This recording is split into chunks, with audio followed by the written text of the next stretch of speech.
Bienvenue sur Contact Pro Live, c'est Germain Kaindo toujours à la présentation. Merci encore de nous rejoindre dans cette deuxième partie où nous parlons de Beni, toujours de Beni, où ça brûle, où les gens sont en déplacement, que la MINUSCO, la MONUSCO est en train d'accompagner ce peuple pour fuir leur terre, pour laisser leur terre. Alors, je vous expliquais tantôt là, sur le périmètre, sur cette carte, comment... je ne sais pas qu'est-ce qu'on est en train de dire au président de la République. Quel est le plan pour qu'on termine cette histoire de Beni? N'oublions pas que c'est un business moko munene.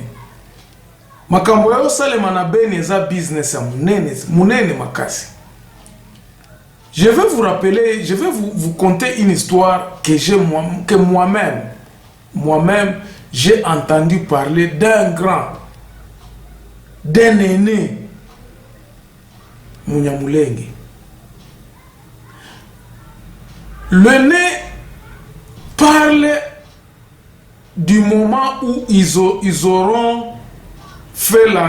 sont partis négocier avec Étienne Tshisekedi pour qu'il soit Premier ministre. En lui disant que c'était pendant la guerre de 96 là-bas. L'aîné va dire que non, nous sommes arrivés, nous avons organisé les réunions avec M. Étienne Tshisekedi parce que nous pensions que Tshisekedi avait le pouvoir, avait le charisme de porter la voix du peuple congolais pour qu'il puisse être dirigé, remplacer Mobutu quoi, et être à la tête du pays pendant qu'eux, ils pourront assurer la sécurité. Alors, l'aîné dit ceci. Il dit ils avaient dans leur mallette toutes les propositions de ces grands organismes, de ces grands investisseurs qui avaient l'intention d'investir au Congo. Ils avaient tout ça, ils étaient... Donc on devrait lui remettre toute une malle de dossiers et de contrats que lui-même devrait choisir, que lui Tshisekedi devrait choisir pour lui dire que non, nous sommes avec Texaco, nous sommes avec Apple, nous sommes avec Microsoft, et beaucoup de tous ces lobbies étrangers qui avaient aidé le Rwanda, qui avaient aidé Museveni, qui avaient aidé Kagame, et tous ces lobbies-là qui voulaient entrer au Congo à partir du Rwanda, ils avaient tous les dossiers avec eux et ils devraient présenter ça à M. Étienne Tshisekedi. Vous voyez déjà que tous ces lobbies-là ne partageaient pas avec Mobutu, mais Babandai Koya, Nassima Afdel, tout ça, Bayaki, Tshisekedi a refusé parce que tant Wamona Kikarabango a lobby que non, Oyo, vous connaissez tout simplement l'histoire. Il avait refusé à Koloba que non, il a coopéré dans Moupayate. Ainsi donc, l'histoire qui se passe à Beni, ça ne commence pas aujourd'hui, ça n'a pas commencé aujourd'hui. C'est une histoire qui a commencé depuis plus de 30 ans. Disons, Batiaki pensa ba batterie en marche lorsque on devrait chasser Mobutu et qu'on avait déjà commencé à collaborer avec les Rwandais. Donc c'est à nous maintenant de se dire que président de la République, regarde tout bateau baza pembeni na yo. Tous les jours nous crions, nous disons que réorganiser l'armée, Pour réorganiser l'armée, tu as une aux ana difficulté moko parce que l'armée est républicaine. Voici la solution que nous proposons tous les jours ici. Tolobaka nini, tolobaka kenon. Armée pour réorganiser en bateau bakokende est, il faut bazala na profil moko boye. Bato abwanya batia bato ya est bazkende na armée, bango moko ba diriger ba opération côté kuna. Ezala bato ya kalate parce que parmi les généraux Nande aussi, il y a des gens qui sont impliqués dans cette histoire-là. On les a vus à Ouganda, Bazala Kaibele, on en a déjà sur le terrain Mikolo Oyo. Et quand ils sont sur le terrain, on sait que ba massacre vient banda. Batuana kaka tango bazalaka na ville kaka soki ba komi na Beni ou bien na Butembo ba monani, il doit y avoir déjà quelque chose qui se prépare. Donc, Luka batu oyo bakukiko baza intact, ils sont connus. Et il faut des vaillants militaires congolais au bakolobake no biso massacre la Beni wana toki ko silsango. Il y a des soldats qui peuvent. Bamsusu pe babenga nga babi Germain za eloko moko ka aseto sali ABCD 3 mois ko silate kimi okota kuna. Mais il faut à la tête de l'armée. Ce qui Félix Aza vraiment il est animé de bonne volonté. Faites un clean-up armé. Il faut que ça la clean-up armé. Ce n'est pas la quantité qui se fera que bah massacre on est ici là. Ces gens-là sont massacrés par 2-3 personnes, par groupe Mokobo et Yabatu. Et ces groupes de gens, de 10-15 personnes, sont commandés par les mêmes personnes que vous avez confiance, que vous avez mis là-bas. Bango Bazana va escadron de la mort na Bango Kuna. Donc il faut absolument faire un clean-up. Il y a armée, côté na tête et armée d'abord. Promouvoir les jeunes militaires qui sont là, qui est faux, basala qui bazana mbongo te. Mais ce que tient batouana ba ventricule, basala ba affaire na bango, ils ont tout le temps ils sont en Europe, tout le temps ils sont en Ouganda, tout le temps ils sont en Afrique du Sud. Tu n'auras solution que soit makate côté à Beni, côté à Est kuna. Wana eza eloko moko kana za koyebisa. Donc clean up ya armée. Et ça très important. Ne faites pas ce que tu as fait par exemple avec la magistrature suprême. Oh, Saliwana te. Ça ne marchera pas. Les mêmes personnes là dont tu fais confiance, ce sont ceux-là qui sont à la base de cette histoire de massacre à Beni.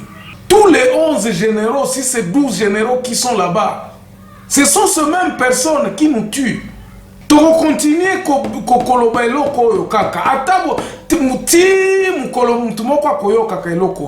cette histoire de Beni doit avoir fin.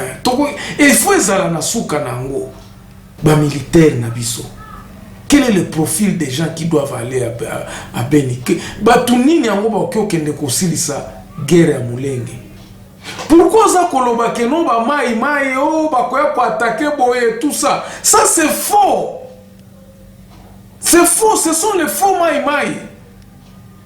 Et ces mêmes personnes-là, bazana ba tactique na bango, ils réfléchissent quoi? Ils disent que non bon, touro yo tokobima ba ADF, touro yo tokosala que non biso ba maïmaï tokomi tract que non biso ba maïmaï toke ko bangi sa population. Et tant population bangi tobeti mindu ki poum poum poum poum poum poum. Tolobi que 30 personnes, 40 personnes, ba kobomata mususu 20. Mais ils tuent. Il s'assure que ba bomi, ba tuba moni, et puis ba tuba bandi ko kima. Donc ils sont techniques na mangweza ko tia terreur. Alors quand la MONUSCO est en train de se mettre aussi dans Yakolobano pour protéger pour population, ils ne combattent pas l'ennemi. Pour protéger la population, pour aider la population, pour évacuer la zone wana. Et c'est ça l'objectif final, que nos côtés wana est ingouvernable pour que baya kosala ba biloko na bango ba multinational wana eya kosala ba affaire na bango kuna. Donc vous voyez que c'est nous-mêmes les Congolais, encore une fois de plus, que tous à la base est loco. Et ça à l'étranger, sont pas les étrangers. Les étrangers à tout, baza ko utiliser kabino mongo ba Congolais parce que vous, au moins le comment on a za koloba awa mikonyoso. Le nationalisme tous en Angola sous-souté. Chacun pour soi, Dieu pour tous. Il y a un animateur qui disait il y a quelques années que no bokanisi batwana baza na tete mboka wana baza pona bupona bino ou bien baza komi bongisa d'abord vie na bango nyonso, alors qu'ils oublient que ce n'est pas le pays ne s'arrêtera pas avec eux. Qu'est-ce que nous léguons au pays? On ne songe pas à l'avenir. Liboum, politique à Liboum. Félix, Congo, mais tu apporteras une pierre. Peut-être c'est une pierre que je suis en train d'apporter pour que le pays de demain puisse être assis sur une base que Batunyo surtout Bakoya papa na biso basala kamo eloko mokubo. Ici nous sommes venus nous exiler, il y a des gens qui ont fait des sacrifices. Et quand ils avaient une voix, basala qui va sacrifice à Koloba que non, Tobo et Likambo. C'est nous donc, n'ayant pas les moyens, nous utilisons tout ce que nous avons pour que nous puissions dénoncer et que peut-être que demain le pays puisse se remettre sur une base.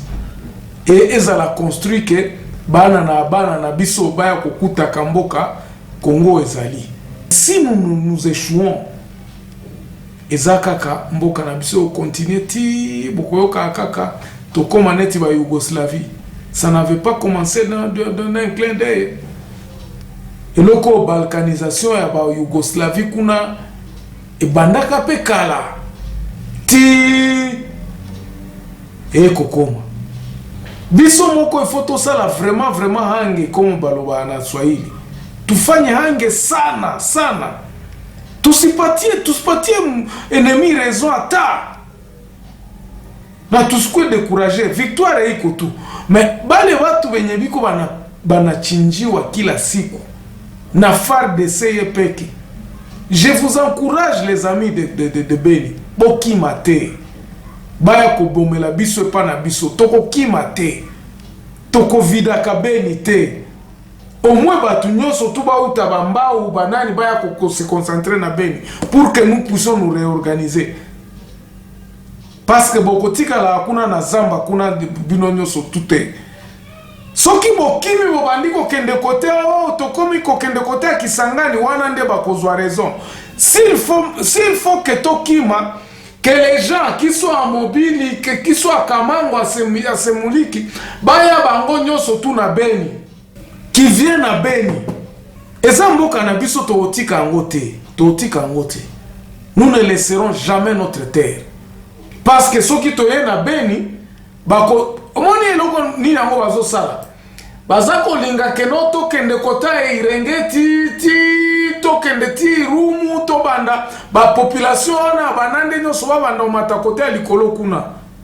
Alors calcul na bango ezalaka mabe. Pourquoi? Parce que il fallait peut-être laisser la paix avec les Lendu et les Ema.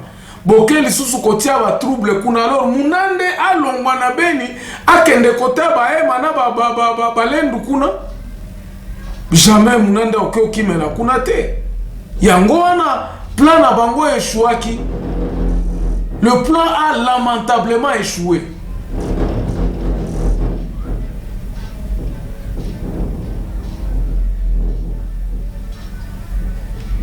Voilà encore une fois de plus mon point de vue sur Beni, et je m'arrête ici aujourd'hui et on se revoit la semaine prochaine pour un nouveau numéro. Au revoir.